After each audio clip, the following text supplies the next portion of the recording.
This is a problem for me at the moment because this is like a stop cap for petrol. So if I turn it up, it allows the petrol to come through the engine, but if you turn it off, then it cuts off petrol going through the fuel line, basically.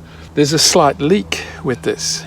If I don't turn it off for the night, or when I stop for a while, then the petrol slowly leaks through, fills up the engine, the cylinders, basically dilutes the oil, and so it doesn't really lubricate the engine very well, which, being a 4-stroke engine, which I've only just found out, it needs to have 1.5 liters of 4-stroke type of oil. Now, for about 1.5 years, maybe a year, I've been putting in 2-stroke oil, which is not good for this engine.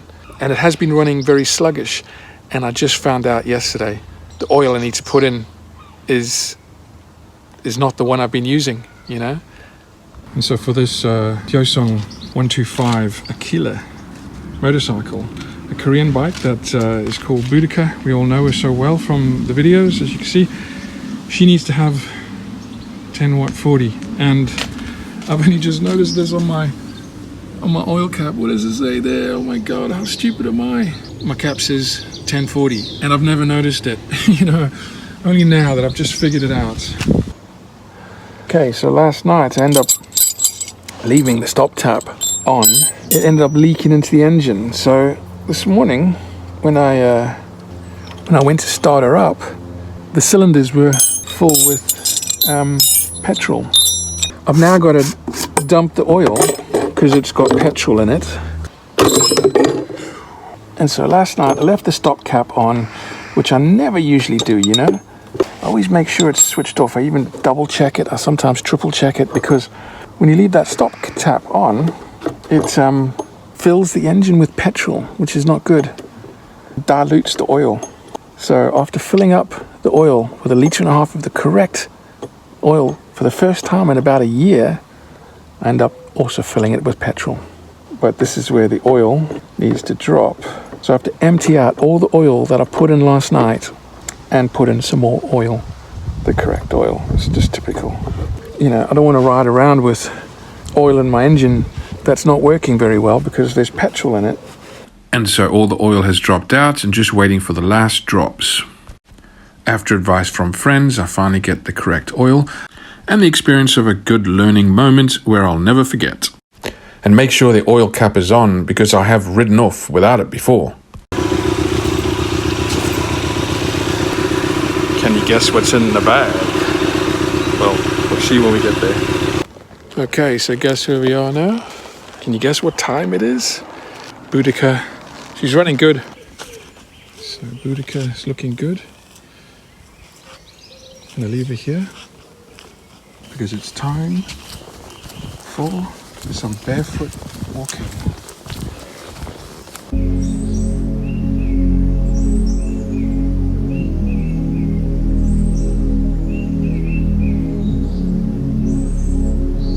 It's a lovely little pathway through the trees. Can you guess what's in the bag? Because what time is it? What time is it? We shall find out what time it is. Okay, so we're going through. This is a beautiful little spot. Lots of trees, lots of green. The feet are getting a lovely massage. It's connecting with the nature, getting organic.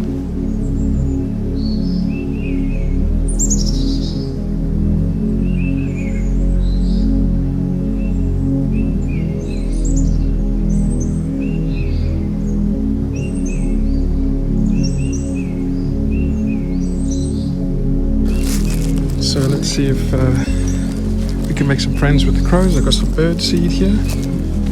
This is a spot where a lot of the crows Are to be found, but as you can see, there's none here. Oh well, there's actually no crows here. It's about 6 o'clock in the evening and they must have all flown off.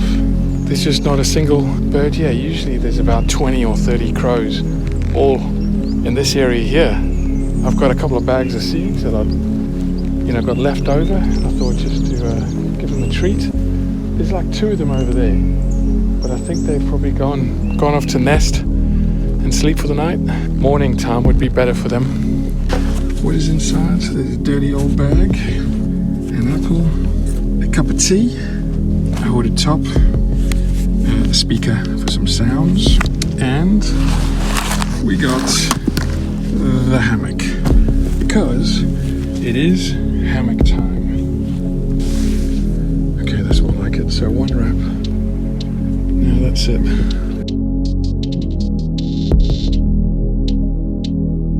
It is hammock time. It's definitely the time to put the hammock up, have a cup of tea, put some music on, just be out in nature, man. This is the way forward. Take some time to get to know your hammock, you know. And I'm surprised I don't see this area with a whole bunch of hammocks, you know. I'd like to see it. It'd be great. I mean, the trees would love it. I'm sure the trees would love the company. As long as there's respect for the trees and the area and any nature that's around. I mean, look at all those trees over there, you know, just beautiful. So lucky to have a place like this. I'm a big fan of Formby Pine Woods just because of this expansive place, you know. Around the back there's a lot of crows. There must be 20 or 30 of these crows through there on that back area, all over the place, and I've got some food for them next time, so we're gonna capture that, just befriend them, bribe them with food. Let me know if it's not a good idea to be feeding the wild birds. I don't know. I feel like just now and again, it's okay. I've just got some leftover seeds. Instead of throwing the seeds away, I'm giving them to the crows. So it won't be something I do all the time, because I feel if we are feeding the animals too much, who, you know, do their own work of getting food, they might become dependent on us, and that's not what I like. You know, if you feel like giving them a treat, then I think it's okay. What do you think? Let me know in the comments. So the bike seems good. Happy with that oil change now, but I've got to really make sure that that stop cap is not left on at night time, at any time. I usually always double check it and triple check it, but for some reason last night I was distracted, and so I just realized I actually had the hammock inside out. So that's one thing to watch out for. Make sure, you know, the ticket's on the outside. It feels better. Actually, it's more comfortable. It was a bit awkward before, and it's bigger now. So the best way to learn is to make a mistake. The best thing about tonight is not just that the sun's out, but there's no wind, because it's been crazy wind. It's been crazy weather. I've been waiting for the best weather so I can make a trip down to Glastonbury and Wiltshire, get the drone up at Glastonbury and Avebury, and look for crop circles in Avebury. I'm going to show you a pyramid. But most people in the country don't know that England has actually got a cylindrical pyramid that goes back 6,000 years. Actually, no one knows how far back it goes. It's a man-made structure, and it's a cylindrical pyramid down in Avebury. It's going to be a massive journey. I'm not sure if the bike is actually going to be able to get me all the way there, but I do have RAC pick me up, so I'm not sure if the bike is actually going to get me to the south of the country. Because it's a 125 with L plates, I cannot actually use the motorways. I've got to use the B roads, or what we call the A roads. So I think it's the A41 that I'm going to take through under the Mersey tunnel. I'm going to find the best route down through Shrewsbury. It's spelled Shrewsbury, but it's pronounced Shrewsbury. I think it's the A41, the A49, and then just follow signs for Glastonbury. But that's going to be the journey from Monday. I'm going to camp out. I don't know if I'm going to... I don't know how this journey is going to be. I've just got to prepare myself so I'm not out of sorts too much. I'm taking my own food, which will probably last for about 3 days. We'll see. And so this area on a Friday night started to become busy with kids going down to the beach, and I decided to head home. And taking this route through Hulsell, I passed by a little school that had these mannequins set up like scarecrows maybe, and it was this one which was my favorite. I just had to stop and capture. I was riding home and I see that there's this girl standing on the side of the road, just standing there. I asked her if she wanted a lift, she just didn't say anything. Maybe she's waiting for a bus, or maybe she's waiting for a friend or a lift. But you just never know what you might see along the way home. Here, there's a few more on the sides, and you can see to the right, there's actually a speed camera was set up there. And there's the school that must have something to do with this creation. And I will come back to it another time and do some close-ups just to see what it's all about. Maybe you know what it's about. Leave a comment. And this church, you're going to see in the next episode of Churches and Trees. Don't forget to like, subscribe, share with your friends. Let's get this channel going.